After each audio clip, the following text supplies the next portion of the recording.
ঘটনা ঘটে। আমি সেদিন ঝাড়গ্রামে ছিলাম, কিন্তু আমার কাছে যখনই কলকাতা পুলিশ কমিশনার খবরটা দেয়, আমি সঙ্গে সঙ্গে তাকে বলি যে এটা খুব নক্কারজনক ঘটনা এবং খুবই বেদনাদায়ক ঘটনা। যেই জড়িত থাক তাকে ইমিডিয়েট শাস্তি দিতে হবে এবং আমরা চাই এই কেসটা ফাস্ট ট্র্যাক কোর্টে হোক। ফাস্ট ট্র্যাক কোর্টে হলে জুডিশিয়াল প্রসেসটা তাড়াতাড়ি হবে এবং তাতে আমরা ফাঁসির দাবি জানাবো। কারণ কিছু মনে রাখবেন, কিছু লোক এখনো সামাজিক অবক্ষয়ের মধ্যে আছেন, সামাজিক মূল্যবোধটাকে ভুলে গেছেন। মেয়েদের গায়ে হাত দেওয়া যে কত বড় অপরাধ এবং তার সাথে যে অত্যাচার করেছে বা তাকে যেভাবে খুন করেছে, আমি আশ্চর্য হয়ে যাচ্ছি। ওখানে নার্সরা ছিলেন, ওখানে ওদের সিকিউরিটি ছিলেন,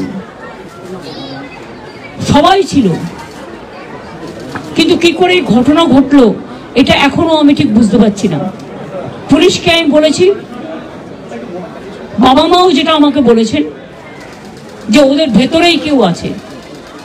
যদি ভেতরে কেউ থাকে, কারো প্রতি সন্দেহ হয়, যারা ছিল, যারা ওর বন্ধু বান্ধব, তাদেরকে সবাইকে ডেকে কথা বলবে এবং যিনি ফোন করেছিলেন প্রথম বাড়িতে তাকেও ডেকে কথা বলবে। আজকে প্রিন্সিপাল নিজে রেজিগনেশন করে দিয়েছিলেন, বলছিলেন যে আমার বাড়িতেও তো বাচ্চারা আছে, যেভাবে আমাকে গালিগালাজ করা হচ্ছে, তা আমরা তাকে বুঝিয়ে বলেছি ঠিক আছে আপনাকে ওখানে কাজ করতে হবে না, আমরা ওনাকে সরিয়েছি অন্য জায়গায়। আমরা ওখানে MSVP-কেও সরিয়ে দিয়েছি ডিউ টু নেগলিজেন্স। আমরা হাসপাতাল থেকে হেড অফ দ্য ডিপার্টমেন্ট, যে চেস ডিপার্টমেন্ট, তাকেও সরিয়ে দিয়েছি এবং পুলিশ পোস্টে যে ACP ছিলেন তাকেও সরিয়ে দিয়েছি। সবাইকেই সরানো হয়েছে এবং ডগ স্কোয়াড থেকে শুরু করে, ভিডিও থেকে শুরু করে, ফরেন্সিক ডিপার্টমেন্ট থেকে শুরু করে সবাইকেই ইনভলভ করা হয়েছে যাতে খুনি গ্রেপ্তার হয় এবং দোষীরা শাস্তি পায়। এবং আমি চাই পুলিশ যত তাড়াতাড়ি সম্ভব দোষীদের গ্রেপ্তার করবে। আর রবিবার পর্যন্ত যদি তারা কুল কিনারা করতে না পারেন, কারণ ভেতরেও তো অনেকে আছে, তাহলে এই কেসটা আমরা আমাদের হাতে রাখবো না, আমরা CBI-কে দিয়ে দেবো।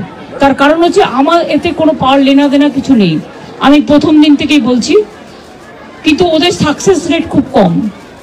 তাপসী মালিককে যখন খুন করে হত্যা করা হয়, ধর্ষণ করে, আজ পর্যন্ত বিচার হয়নি।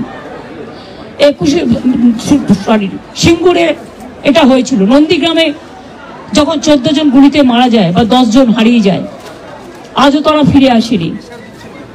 এই কেসগুলো সব CBI-এর হাতে ছিল, রিজার্ভের কেসও ছিল, একটা কেসেরও বিচার হয়নি।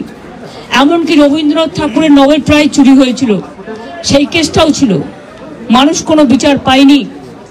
কিন্তু তবু মানুষের স্যাটিসফ্যাকশনের জন্য যদি কেউ ভাবতে পারে যে পুলিশ ঠিক মতো করতে পারছে না, যদিও Calcutta police is the best police in the world, তাদের তদন্তের যে সিস্টেমটা এবং সবচেয়ে ভালো অফিসারকে লাগানো হয়েছে সমস্ত কিছু দিয়ে। আমরা রোববার পর্যন্ত সবাইকে ডাকবো, আমাদের পুলিশ ডাকবে, এটা বিনীত বলবে, আমি বিনীতকে বলতে আহ্বান জানাচ্ছি।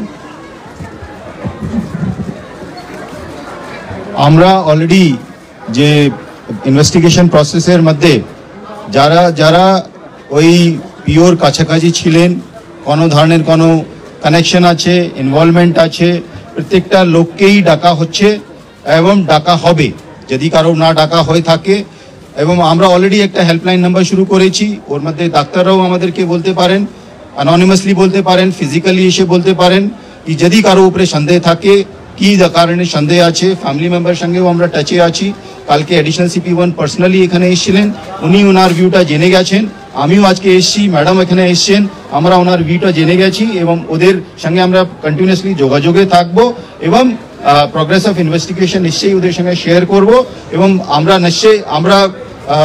নিশ্চিত কি আগামী 4-5 দিনের মধ্যে যদি আরও কেউ থাকে, আমরা নিশ্চয়ই ওদের সবাইকে আমরা নিশ্চয়ই অ্যারেস্ট করতে পারবো। আর যদি তা সত্ত্বেও যদি ফ্যামিলি স্যাটিসফ্যাকশন না থাকে, ম্যাডাম যা বলেছেন সেটা হবে।